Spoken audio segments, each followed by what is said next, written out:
Grab a cup of coffee and start your Sunday with Change Your Attitude, Change Your Life. Change Your Attitude, Change Your Life features stories to inspire, motivate, and empower you. Live your best life now. Listen, learn, think, and decide. Change Your Attitude, Change Your Life. Every Sunday morning at 9 on the Talk of New York, AM 970, The Apple. Visit cyacyl.com.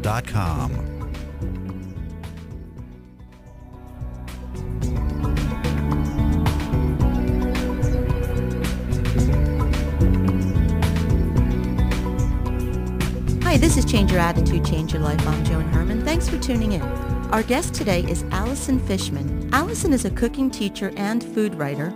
She is the author of You Can Trust a Skinny Cook and a contributor and the TV spokesperson for Cooking Light magazine.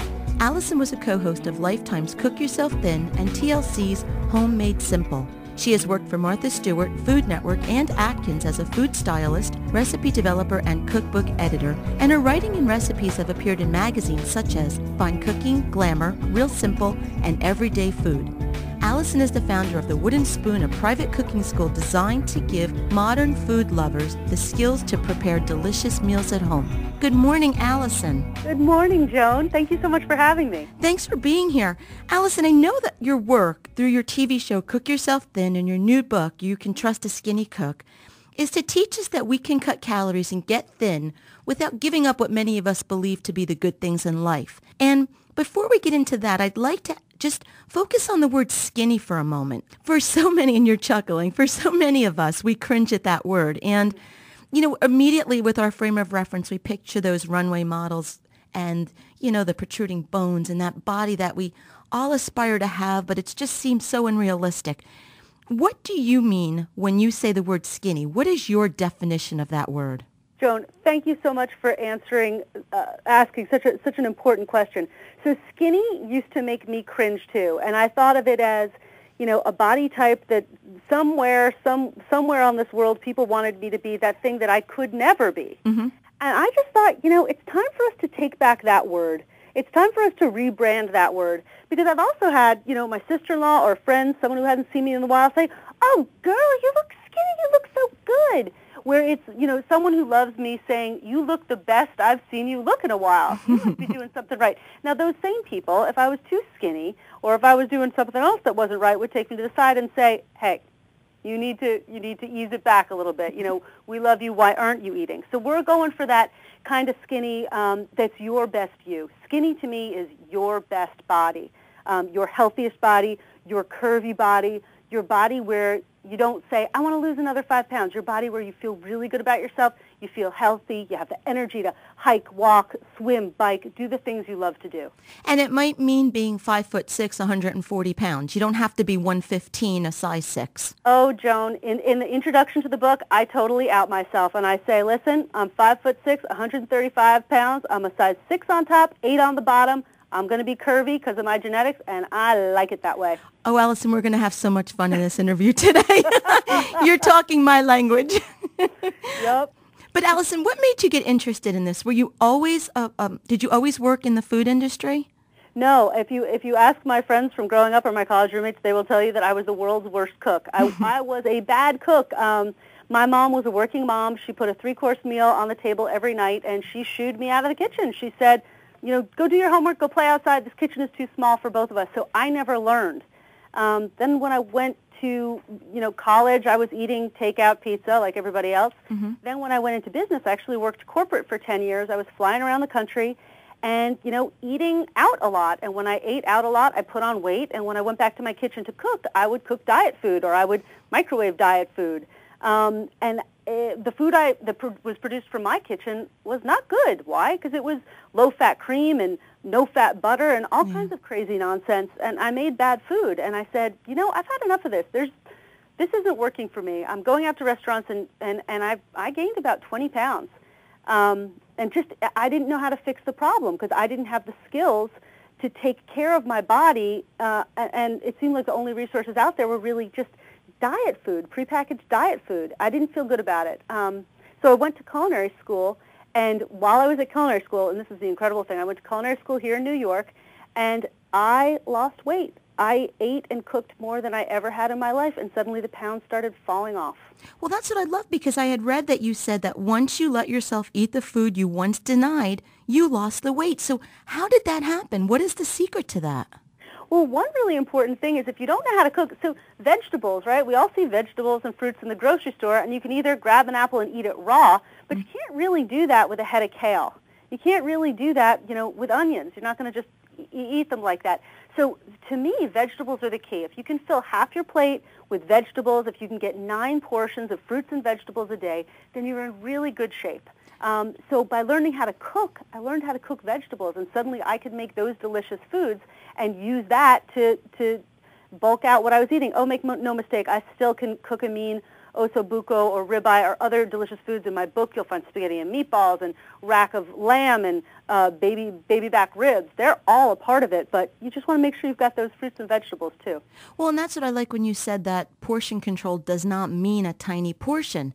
You can eat a lot, and it's a lot more than we think, because we tend to think that, this diet healthy eating is, like you said, you mentioned kale. Well, you think you just have to steam it and maybe, forego the salt and throw a little pepper on it and then try to get that down. And you're saying that that's not the way it has to be. No, that's not the way it has to be. And there's a reason that your kids look at you when you make them, some sort of steamed vegetable, and they're like, really? I don't like vegetables. No, you don't want anyone to say, I don't like vegetables. Vegetables are amazing. Slice up some eggplant, throw it on the grill. I've got recipes for roasted broccoli, roasted cauliflower steaks. Those are sweet. Now that I've learned, I know how to use the cooking techniques that make food taste really good, even those, quote-unquote, vegetables I hate so much. You can cook them right. And I want to get into some of those techniques a little bit later on, but right now, how did you get involved with the show Cook Yourself Thin? I had a cooking school. I had and I have a cooking school. It's called The Wooden Spoon, and I go to people's homes, and I'm welcomed into the kitchen, and I give them a shopping list before I get there, and we cook together. So when I auditioned for the show, I was asked to audition, and they said, wow, you really know what you're doing, and you love talking to people in their own kitchens about cooking. You love to teach. And that's the truth. And Cook Yourself Thin was an opportunity to take someone's guilty pleasure, a big old pizza, and teach them how to make that pizza in a way that was better for them. So I think they saw that I had a genuine love of people and of, transferring those kitchen skills that we didn't really learn from our grandmother, right? I wanted to sort of take modern women into that place again and get back into the kitchen together and speak about cooking. So, Allison, for some of our listeners who may not be familiar with the show, what you basically do is you go in and do you observe someone over a period of time, or do you just ask them, what do you normally cook, or how do you go about it, and then you transform their method? We ask them, so someone comes to us who's between, 10 and 30 pounds overweight. We're not working with people who are morbidly obese, just people who have a little extra cushion that they're tired of, that they want to get rid of. Pretty much everyone. That's pretty much everyone. Especially if you've had kids, you're living in the suburbs, you're in the car a lot. It's people who just sort of want to get back to a place they know, a place they once were, a healthier place. And they would basically say, here's how I'm eating, or I have to have my pantry filled with chips because that's what my kids want, or my husband demands I make meat every night. So we went with those, my husband won't eat leftovers. Those husbands, I want to invite them over. I really do. We're going to sit down and do a cooking class for them. But, we basically worked with people who had very common eating challenges that were forcing them to eat in a way that they knew that wasn't good for them. We took their guilty pleasures. Maybe it was cheesy lasagna. Maybe it was enchiladas. And then we remade them. We replaced, mounds of cheese with a beautiful verde sauce. We gave them lightened up versions of their favorites so that they could go home, make them, serve them to their family, and see how it goes. Now, Allison, you're talking about making some substitutions, and is that pretty much all that it comes down to? Just some trade-offs? For some people it is. When I hear the word substitution, for some reason I immediately think about baking and applesauce. Yeah. So it's always like, here's the high-calorie, delicious ingredient, and we're going to substitute it with an ingredient that doesn't taste as good.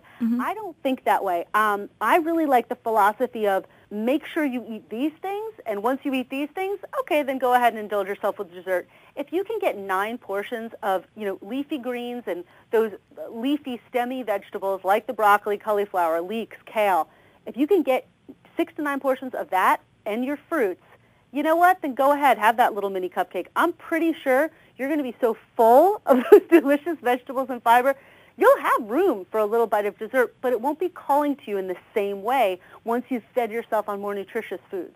So it could be something, let's say you wanted to make some type of a pasta dish, and rather than making the pasta the focus of the dish, you're saying throw in an assortment of vegetables that really is the base of the dish, but you still get the taste of the pasta in there as well. Absolutely. A recipe that I really like to show this off is my spicy peanut noodles. So it's like, that delicious sesame peanut noodle flavor. And, that's caloric, and I'm going to give it to you. I want you to have that delicious peanut sauce. And what else I'm going to give you? I'm going to give you the noodles. So you've got your noodles, you've got your peanut sauce. We know we're going down a caloric path if we stop it right there. Now I'm going to add some ingredients. I'm going to add a head of finely shredded Napa cabbage. I'm going to julienne 2 red peppers. I'm going to throw in a Granny Smith apple, maybe some mung beans, jicama. Now suddenly we've got a huge portion. I can give you a 2-cup portion of this pasta for about 400 calories. You've got a big bowl of pasta, but you've also got other things that are better for you. We've talked about adding in more vegetables and such things like that. What are some other tips that are very important for us in the kitchen in order to cook ourselves thin? You want to like what you're eating. In the beginning of the book, I give my 10 commandments for your best body, and I say if you don't like it, don't put it in your mouth. That goes back to me with my microwaved diet food in my 20s. That didn't taste good. I would eat it, I would feel sad, I would go to bed sad, and I would wake up and I would have a double chocolate chip muffin. Mm-hmm. I wasn't happy. Right. If you want to take care of your body, especially, there's the losing weight phase, and then there's maintenance. While you're trying to lose weight, you got to love yourself up. You've got to get yourself a new outfit. You've got to take care of yourself. You're asking yourself to make a change. So don't make it harder than it needs to be. Make it easy. Make it delicious. Take a smaller portion of things that you want. But again, make sure you've got those fruits and vegetables. Something I really like to do is I keep my freezer full of fruits and vegetables. I've got frozen peas. I've got, frozen corn. Those are, frozen at the peak of freshness. In terms of fruit, frozen wild blueberries. It's the very highest in antioxidants. Put that in your freezer. Have items there that you can pull so you don't have to go to the grocery store and get the fresh stuff, but it's really delicious. It's right there for you. And the frozen variations are just as healthy as the fresh? All right, I'm going to say something kind of crazy. First of all, the frozen variations are always available. They're available year-round. In terms of freshness, they are frozen at the peak of freshness. So if that wild blueberry is higher in antioxidants, it captures that when it's frozen. Your blueberries are going to deteriorate as they sit when they're fresh. The frozen fruits and vegetables won't do that. So we really have no excuses. No excuses. And don't tell me, I got to wait for blueberry season. The same thing goes for tomatoes. I use delicious canned tomatoes all year round. And that way, if I want my gazpacho, which you can make in 10 minutes, right, because I'm thinking, I need a soup. I don't want a creamy, starchy soup. I want something that's really quick. Gazpacho. Is it important for us to get no salt added canned tomatoes? I do like using those.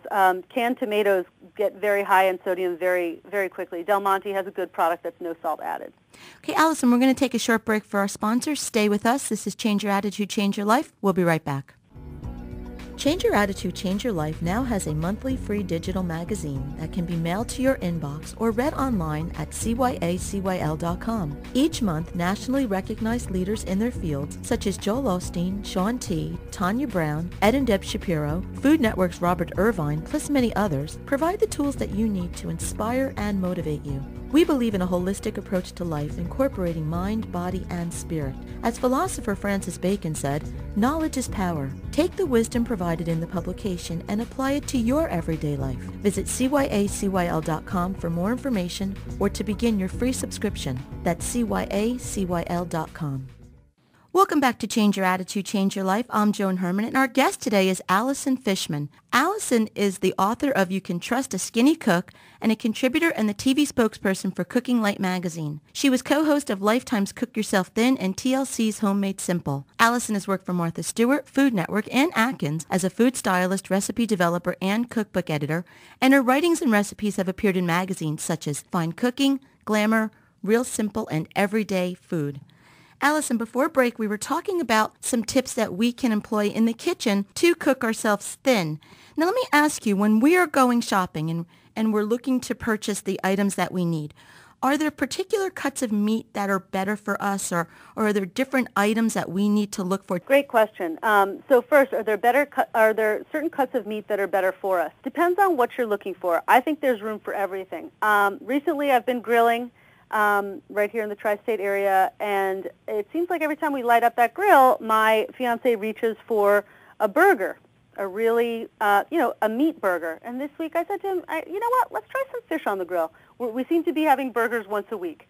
Is there time for a burger? You better believe there's time for a delicious burger. But when you find yourself going for the same, fattier cut of meat again and again, switch it up a little bit. So mix up your proteins. I've got 2 really delicious steak recipes in the book.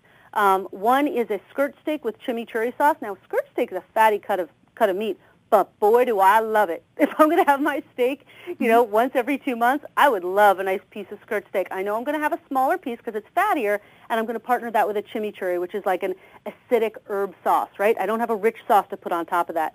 Then you go to something like Thai beef. Thai beef has this delicious caramelized onion sauce with, handfuls of basil, cilantro. It's a real sweet and sour sauce. Mm-hmm. So that's got a real saucy sauce. I'm going to put that, on a London broil. A London broil is a much leaner cut of meat. It's not as beefy. It's not as flavorful, but it's a perfect partner to that sauce. And if I said, hey, I want to, cut it down even more, I might put it on top of tofu. So in my thinking, there's room for everything. If you say, hey, look, I want to take the next 6 weeks and get very serious about weight loss, by all means, go to those lean proteins. Those lean proteins are going to help you out. But just in terms of everyday eating, mix it up. Now, Allison, I'm sure we have some listeners, with today's economy who are sitting there saying, yeah, this sounds great, but will it work within my budget? Is it possible for us to make healthier choices in our food selections and maintain a reasonable food budget? Great question.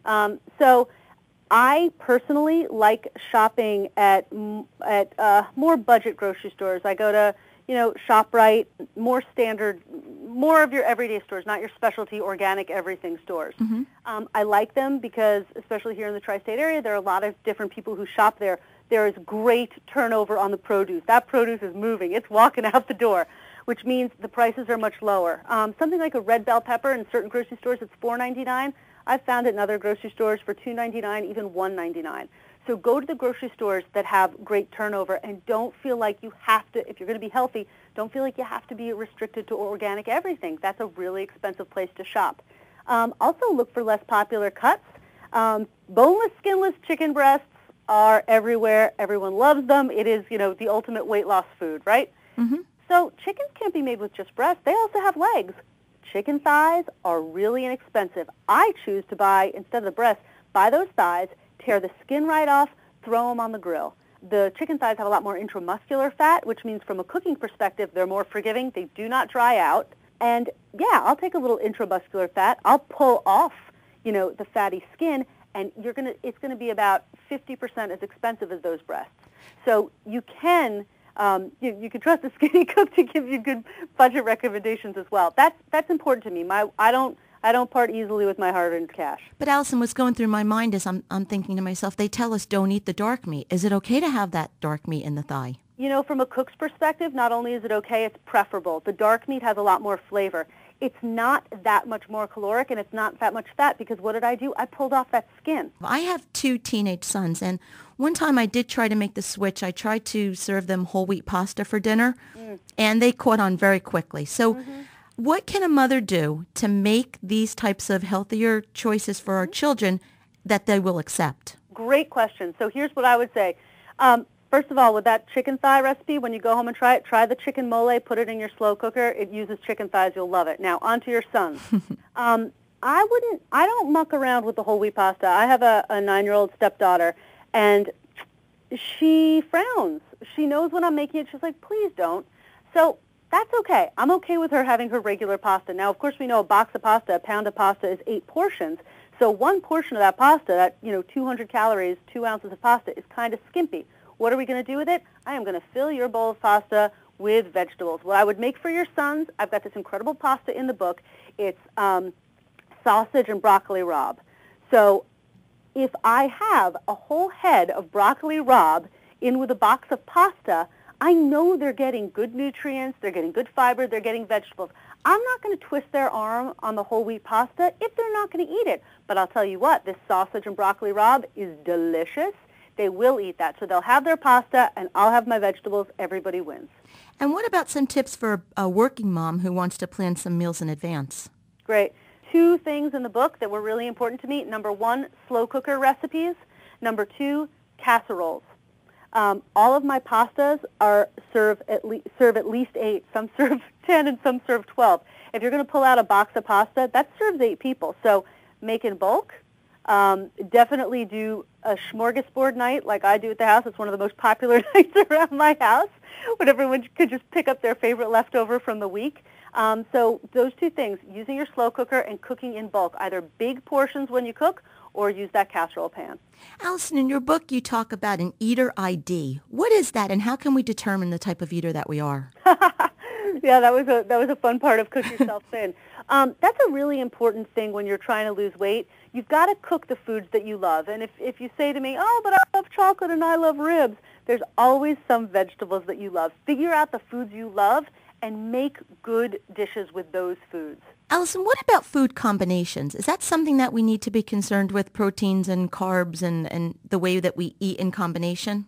Look, I just want people to get into their kitchens and enjoy their time there. I'm not going to make it like calculus for you. I'm not going to make it too difficult, tell you to worry about 30%, 30%, 40%. I'm a cook, not a nutritionist. I see the difference in my own body when I cook versus when I don't. So that's enough of a thing for me to remember. You get into the kitchen, fill half your plate with fruits and vegetables, you're off to a good start. So in summary, Allison, if you could wrap up everything we've talked about and you can leave our listeners with just a couple of key tips, what would they be? Number 1, don't focus on dieting. Focus on eating. Focus on being in love with the food that loves you back. I would say that's a really important thing for me. Love the food that loves you back. Just like any other relationship in your life, you want to, invite the people into your world to take care of you.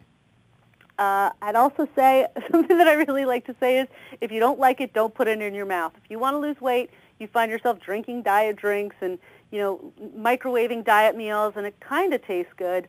That's not good enough for you. Your body's a temple. Take good care of it and feed it with love. The book that we've been talking about is You Can Trust a Skinny Cook by Allison Fishman. Allison, where can our listeners go to get more information about you and your work? Oh, you can go to my website, AllisonFishman.com, and you can definitely pick up this book everywhere books are sold, online, and in your favorite bookstore. And that's Allison Fishman, ALLISONFISHMAN, AllisonFishman.com. And as always, you can check out our website, which is cyacyl.com, which stands for Change Your Attitude, Change Your Life. While on our site, read our digital magazine, listen to past shows, and sign up for our mailing list. Allison, it was wonderful having you here today. I personally learned a lot. I'm excited about trying some of these recipes. They sound wonderful. The book is You Can Trust a Skinny Cook. Thank you so much, and we wish you a lot of success with this book. Oh, thank you. Thank you so much for having me, Joan. This is Joan Herman, and this is Change Your Attitude, Change Your Life. Thanks for tuning in.